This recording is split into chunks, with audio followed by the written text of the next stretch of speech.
The night was velvet dark, and the chandeliers of the Hotel Adlon in Berlin glittered like constellations suspended from the ceiling.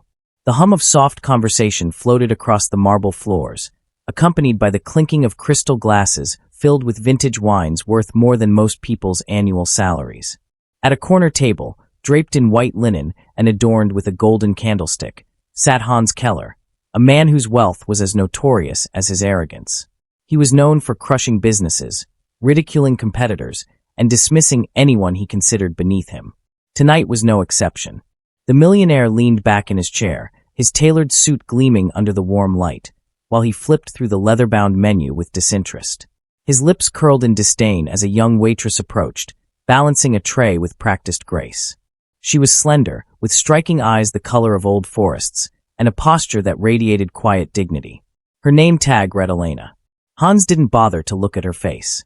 Instead, in a tone dripping with superiority, he muttered in German, "Bedauerlich, das Jemand we do hier arbeitet. Sie denken zu schwach, zu arm, Überhaupt in meiner Nahe zu sein. Pathetic that someone like you works here. Look at you, too weak, too poor to even be near me." His companions at the table chuckled, raising their eyebrows at his audacity. To them, this was entertainment, another cruel performance from the man who always needed to remind the world of its hierarchy. Elena, however, did not flinch. Her hands remained steady, her gaze unbroken.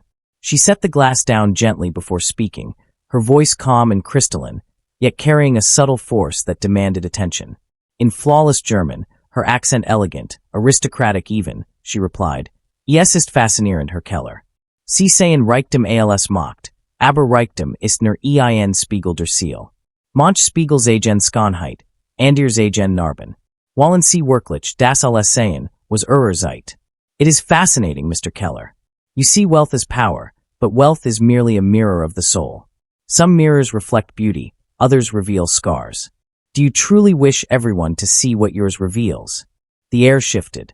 The laughter at the table died instantly, as though someone had extinguished it like a flame. Hans blinked, his mouth half open, his polished arrogance momentarily disarmed. He hadn't expected resistance, much less from a waitress. Certainly not resistance articulated with such eloquence and poise. A silence spread across the table. Some guests exchanged glances, others coughed awkwardly into their napkins. Elena did not linger, but turned gracefully and walked away, her black dress swaying lightly as though her words had left an invisible trail in the air. Hans sat frozen. His fork hovered above the plate, but his appetite had vanished. It wasn't just her words, it was the way she said them. Refined, educated, sharp as a blade yet elegant as a violin string. For the first time in a long while, the man who prided himself on controlling every room found himself cornered, paralyzed by the echo of a truth he didn't dare confront. Who was she? Why did she speak German with such precision, with an intonation that suggested privilege, perhaps even breeding? Questions tangled in his mind, louder than the clinking of glasses and the faint piano melody playing in the background. As the evening unfolded, Hans found himself distracted, his thoughts drifting back to Elena. When she returned to serve dessert, their eyes met briefly. He noticed something then. Her composure was not born of servitude, but of choice. She carried herself not like an employee desperate for tips, but like someone who had known another life, a different kind of stage. Whispers began to stir around the room. Word of the exchange had traveled, weaving through the guests like smoke. Some smirked at the rare sight of Hans Keller being silenced. Others admired the courage of the young waitress who had stood her ground. But none knew the deeper story that lingered behind Elena's emerald eyes, or the storm that had just begun to brew in Hans's mind. Hans could not shake her words. They clung to him like an invisible weight, pressing against his chest, making it hard to breathe with his usual confidence. For a man who thrived on control, humiliation was an unfamiliar and poisonous taste. He swirled the wine in his glass, though he no longer cared for it, and allowed his gaze to follow her discreetly. She glided between tables like a dancer, moving with effortless precision, not a single step faltering. She smiled politely when needed, bowed her head when thanked, but behind her restraint was a power Hans could not name, and it unsettled him more than he dared admit. At one point, their eyes met again. This time Hans did not look away. He tried to pierce her with the force of his stare, the same stare that made rivals fold in boardrooms, but she didn't flinch. She looked back with steady calm, as if she could see beyond the fabric of his suit, beyond the mask of money, into the brittle corners of the man himself. That was when the strangest thing happened. Hans felt fear, not of her, but of what she might reveal about him if she wished. His companions noticed his silence. One of them, a fellow industrialist named Becker, leaned closer and said quietly, "Hans, are you going to let a waitress speak to you like that?" He meant it as a jest, but Hans's jaw tightened. His reputation had been challenged in public. Yet for the first time, he had no retort. The sharp edges of his tongue seemed dulled. Instead of reacting, he muttered something indistinct and excused himself, rising from the table. Hans walked toward the grand staircase, though his eyes betrayed him. He found himself watching Elena again. She was now speaking to an elderly couple, helping the woman adjust her chair with genuine gentleness. There was a warmth to her he couldn't understand, a grace that seemed misplaced in the world of trays and orders. He realized she didn't belong here. Or rather, she belonged everywhere. And that truth struck him with more force than the millions in his bank accounts ever had. Later that night, as he prepared to leave, Hans intentionally passed by the service station where Elena stood, tallying receipts. He paused, his throat tightening with a reluctance he hadn't felt in decades. Then in German, he said softly, "You speak well. Who taught you?" Elena lifted her eyes, surprised that he addressed her without mockery. "My father," she replied after a pause. He believed that language is not just communication, but identity. To know a language is to hold a piece of a people's soul. Hans absorbed this, but before he could respond, Elena turned back to her receipts, dismissing him with silence more cutting than words. He left the hotel unsettled, his mind restless through the night. Days passed, but the moment refused to leave him. He replayed it endlessly, her words striking chords he had buried long ago. For Hans Keller, life had been a fortress of numbers and acquisitions, every human interaction reduced to leverage. But Elena's presence was a mirror he could not shatter, one that reflected something far deeper than he wanted to face. The next week, he returned to the hotel, not for business, but to see if she was there. He told himself it was curiosity, perhaps pride, but he knew it was more. When he entered the lobby, his eyes searched instantly, and there she was, carrying a tray of coffee cups. This time she noticed him first. Their eyes locked, and she gave the faintest nod, not of respect but of acknowledgement, as if she had expected him. Hans found himself approaching her, uncharacteristically hesitant. "May we speak?" he asked, his voice lower than usual. Elena studied him before setting the tray aside. "That depends," she said simply. "On what?" "On whether you wish to talk, or whether you wish to command." The statement pierced him. Hans, who had commanded boardrooms, governments, and entire industries, felt his face flush. But he swallowed his pride. "I wish to talk," he admitted. She gestured toward a quiet alcove, where the soft light of a lamp glowed against polished wood. They sat across from each other, Hans uncomfortably aware of how rare it was for him to sit at equal level with someone he considered ordinary. "You knew who I was that night," Hans said slowly. "And you chose to embarrass me." Elena tilted her head. "I did not embarrass you, Herr Keller. You did that yourself. I only spoke the truth." Perhaps the truth sounded louder because no one else dares speak it. He wanted to bristle, but instead he leaned back, staring at her with narrow eyes. "You are not what you seem. Who are you really?" Her gaze softened, though she did not answer immediately. Instead, she asked him a question of her own. "Do you believe money protects you from truth?" Hans hesitated, and in that silence Elena smiled faintly, a smile that carried both sadness and wisdom. "You see, Herr Keller, wealth builds walls, but truth always finds its cracks. And when it does, the walls crumble, no matter how high." Her words sliced through him, reopening a wound he had tried to seal years ago. The memory of his youth, of growing up not in wealth but in poverty, mocked for his hunger, determined never to be small again. He had built his empire to silence that humiliation. Yet here sat a woman reminding him that wealth had not erased his scars, only covered them in gold. "You speak as though you know me," Hans said, his voice hoarse. Elena's eyes did not waver. "I know men like you. Men who confuse fear with respect. Men who buy silence and call it loyalty. But beneath it all, you are human like anyone else. You bleed. You dream. You fear. The question is, do you remember how to feel?" Hans sat in stunned silence, his hands gripping the armrest. No one had ever spoken to him like this.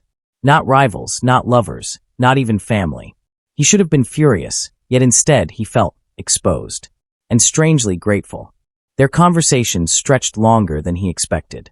She told him little of herself, yet every word she spoke seemed to challenge him to reconsider his own. Time slipped past unnoticed, until the clock struck midnight and the hotel emptied of its guests. When he finally stood to leave, Hans felt a heaviness in his chest, not of pride, but of awakening. He looked at her one last time and whispered, "You have." Hans Keller could not sleep for nights after that conversation. His penthouse, with its towering glass walls overlooking Berlin, felt emptier than it had ever felt before. He had once thought the city lights bowing beneath his feet meant he had conquered the world. But now, the more he looked at them, the more they seemed to whisper of a kingdom built on sand. Elena's voice echoed in him like a haunting refrain. Truth finds cracks. He had spent a lifetime building walls of steel and gold, but perhaps she was right. The cracks were there all along that he tried to bury himself in meetings, in acquisitions, in the relentless rhythm of power. Yet everywhere he went, her words pursued him. At boardrooms he caught himself falling silent, hearing in his mind her question. "Do you remember how to feel?" When his advisors bragged about ruthless deals, he found no pride, only hollowness. Even at the grandest of galas, surrounded by women who sought his wealth and men who sought his favor, he felt only the absence of the quiet dignity he had seen in a waitress who spoke like royalty, "That given me more to think about in one evening than I have in years." Elena inclined her head gently, but her reply was enigmatic. "Then perhaps the mirror has done its work. The rest is up to you." He walked out into the cool Berlin night, the city lights shimmering on the river like broken stars. For once, Hans Keller, the man who had everything, felt the unfamiliar ache of wanting something he could not buy. Not power, not wealth, but understanding. From the one woman who had dared to hold a mirror to his soul and leave him paralyzed with truth, weeks turned into months. And Hans returned again and again to the Hotel Adlon under different pretexts. Sometimes he came under the guise of dining, other times for business dinners, but deep down, he came for Elena. Each time, she was there, moving gracefully, speaking gently, and treating every guest with the same unwavering respect she had denied him that first night. Their conversations grew longer, not because he commanded them, but because she allowed them. She never flattered him, never bowed to his ego, never softened her words. She spoke truths like blades, yet wrapped them in wisdom so deep that Hans began to crave them. It was not infatuation in the ordinary sense. Hans had been with many women, but none lingered in his mind like Elena. What drew him was not her beauty, though she was striking, but her unshakable soul. She was unlike any person he had known, a woman who seemed to see beyond the surface of men, stripping them of illusions and forcing them to stand bare before their own humanity. For a man who had spent his life hiding behind fortune, this was both terrifying and exhilarating. One night, after a particularly grueling meeting where Hans had watched his own board tear apart a struggling company without mercy, he left feeling sick with himself. Instead of retreating to his mansion, he walked through the rain-soaked streets and entered the hotel, looking for her. He found Elena closing the bar, wiping down tables with calm efficiency. For a moment, he simply stood there, drenched in rain, staring at her as though she were the only real thing in his world. "Elena," he said softly, his voice raw.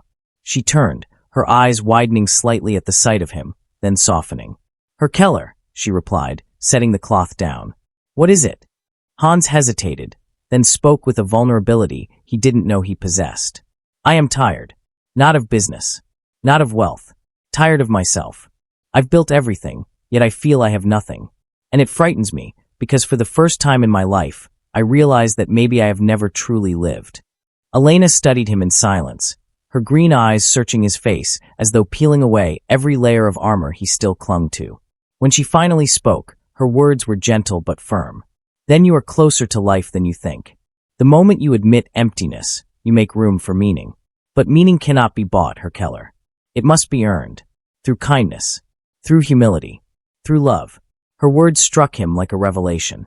For the first time, Hans felt the flood of something he had suppressed for decades, longing. Longing not for possession, but for redemption. That night, he returned home and looked around his gilded fortress. The endless art, the marble floors, the imported wine cellars. And for the first time, he saw not wealth, but weight. Every object reminded him of a deal, a conquest, a betrayal. It was not a home, but a museum of pride. The following day, Hans did something unthinkable.